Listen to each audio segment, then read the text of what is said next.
Live TV Radio. Live TV Radio. Live TV Radio. Komentaryo talakayan kukumpleto sa inyong umaga. Bangon na Pilipinas. Talakayan ng pinakanapapanahong issue, usapang maghahatid ng kaalaman sa ikaunlad ng pamayanan dito sa Bangon na Pilipinas. Bangon na Pilipinas. Magandang umaga Pilipinas, gising na. Kilos na kami ang inyong mga kaibigan, Michael Pastrana. At Daniel Castro, kasama ninyo sa Bangon na Pilipinas. Bangon na Pilipinas. Magandang umaga po mga kaibigan. Good morning Philippines. Ngayon po ika-14 na sa buwan Agosto 2024. Miyerkules ngayon, oras natin sa buong bansa, 9:01 ng umaga. Partner, happy Wednesday morning. Happy Wednesday morning, partner, at sa lahat po ng ating mga taga-subaybay dito sa nag-iisang programa na Bangon na Pilipinas, isang mapagpalang umaga sa inyo lahat. Yes, mapagpalang araw ha mga kaibigan dahil tayo po'y nasa kalagitnaan naman ng week. Partner, ang bilis talaga ng araw, lilipas. Mukat mukha mo niyang partner, pagising natin kinabukasan, ay bare months na naman. Alam mo na yan, partner. Matarik ka na partner ng mga magagandang tinig at magpapaalala ng mga matingmiyas na pag-ibig at pagmamahalan. Lalo na partner, panahon yan.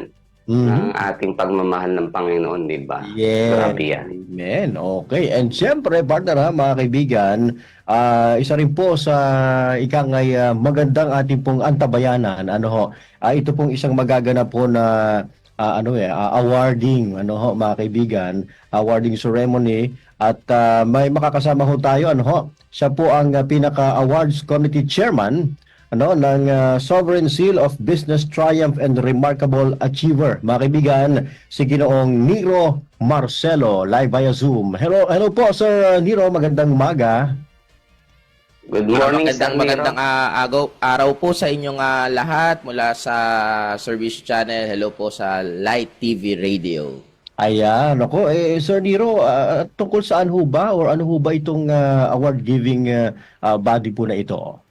Ito pong award-giving body na ito, itong Sovereign Seal of Business Triumph and Remarkable Achievers po, ay isa pong award-giving body kung saan kinikilala po natin ang mga negosyo, mga individual, kung saan ipinamalas nila ang kanilang galing sa pagnenegosyo, sa kanilang mga talento, skills, hindi lamang dito sa Pilipinas, kundi kaya nilang lumaban abroad. Yan po yung mga pinarangalan nating taon.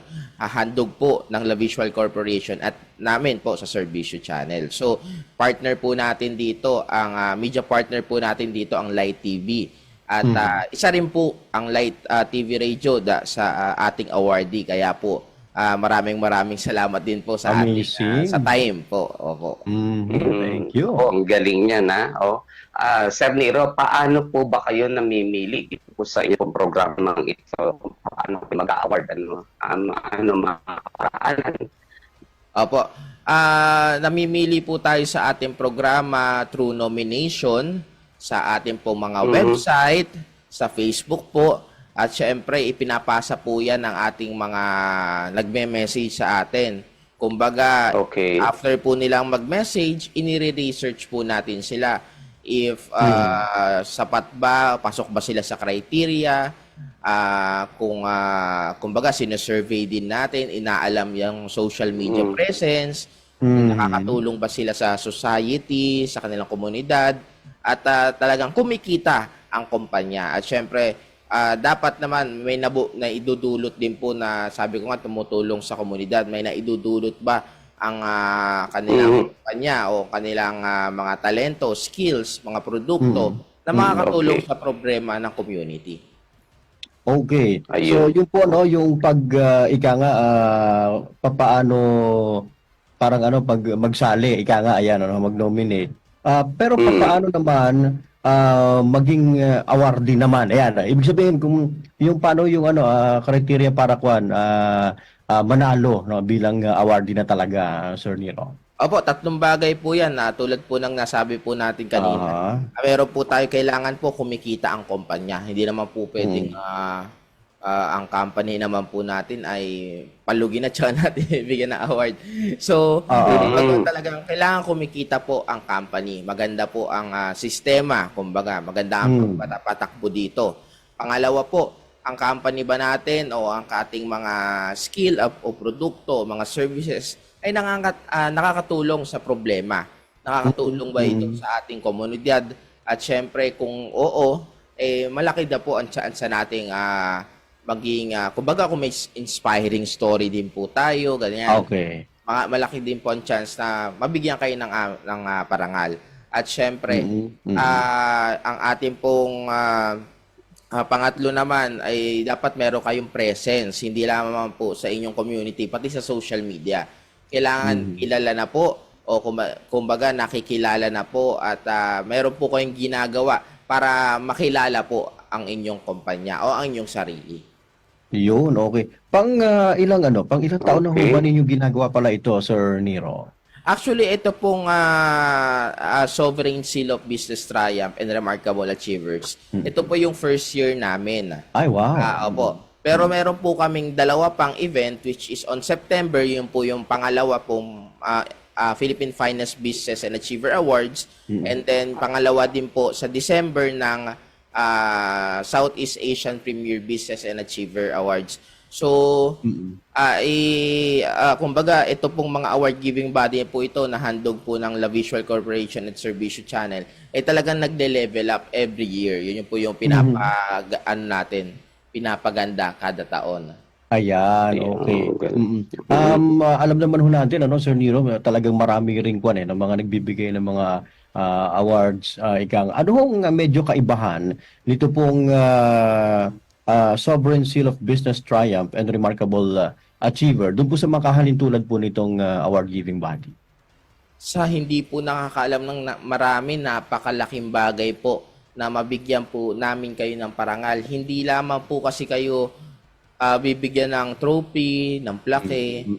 Napakalaking bagay po ng aming ginawa at pagkakaiba dahil ang ginawa po namin ay sa lahat po ng aming mga media partners, kumbaga pinapag-guest po namin yung aming mga awardee. Ng libre po, ng libre. Kumbaga ibinabahagi po natin yung kanilang story, very inspiring, paano sila nagsimula, ano ba yung dapat nilang gawin, mga tips, nagbibigay sila ng mga tips. Ibinibillboard po namin sila sa EDSA. Tatlong malalaking billboard sa EDSA yung ating inilalagyan yung kanilang mga logo, mga litrato. At ibinabahagi na natin yung mga story nila sa mga magazine, newspaper, mga LED screen around Metro Manila. Kumbaga ito po yung aming bonus na lang talaga yung award Yung vision po namin ay yung maibahagi at makilala pa yung mga businesses sa hindi lamang sa Pilipinas kundi international. Okay. Ang ganda nun i-billboard partner Sir Nero, okay lang ba na malaman kung sino-sino ang awardee natin this coming August 26 po ba ito? August 28 po yan. 28, sorry, 28, oo. Sa Wednesday, Wednesday. Kung okay lang na malaman, meron na tayo. Ilan ba yan? Bukod po sa ating network, kasama din po ang ating Light TV and of course, maraming salamat muli. Marami pong individual, 100 companies. Wow. Dami. Dami talaga. Sorry. Almost 100 companies and achievers. Kabilang po dito yung mga kumpanya, kabilang po dito yung mga artista, mga influencers o content creator na tinatawag ngayon. Kasama na rin po dito ang ilang mga nagseserbisyo, may mga doktor, abogado. Okay. Ayan, so may mga politiko na nagbibigay mga kinikilala natin through their projects, of course. Napakarami, kumbaga talagang ito po yung gabi na may inspire po yung ating mga viewers online kasi ipapalabas po namin siya online. Kasi may mga tips din po ibibigay. Kumbaga, magso-socialize din po yung mga businesses doon. And of course, yun nga, sabi ko nga, panahon po ito para iangat naman natin yung mga businesses natin na medyo nahirapan ng pandemic. Isa po yung sa mission natin ng with La Visual Corporation talaga. Ayun, okay. Medyo nagki-curious lang ako, partner. May dalawa lang akong follow-up kay Sir Nero, no? Kasi binanggit kanina, ilalagay sa billboard, sa EDSA, no? Dahil ito almost 100, ibig ba sabihin nito, Sir Nero, magkakasama sila, magkakabukod per group? Yeah. Poster po yun, poster. Yung Okay. poster ng event. So, yung kanilang mga mukha, logo doon ay makikita sa malaking billboard. So, poster po siya. Okay. And then, ipinapasa din po namin ito sa aming mga awardees na, na-billboard ka namin, ito yung aming report. Legit yan. Ayun. Ako, ang ganda nun. Partner, gusto mo? Actually, na lumabas din kami sa New York Billboard. Kumbaga, na-promote din yung event namin doon. Dahil hindi lamang po pang national yung ating mga talagang mga negosyong magagaling, kundi international. Kaya nakilala din tayo sa New York Billboard doon. Lumabas po siya. Ayun, okay. Sir Nero, pangalawang follow-up question natin ay dahil panahon ito na padating din ang election. Nabanggit nyo kanina may kasamang mga politician. Medyo mahigpit naman po ba ang ating criteria pagdating po dyan para hindi rin naman magamit para sa maling kaparaanan?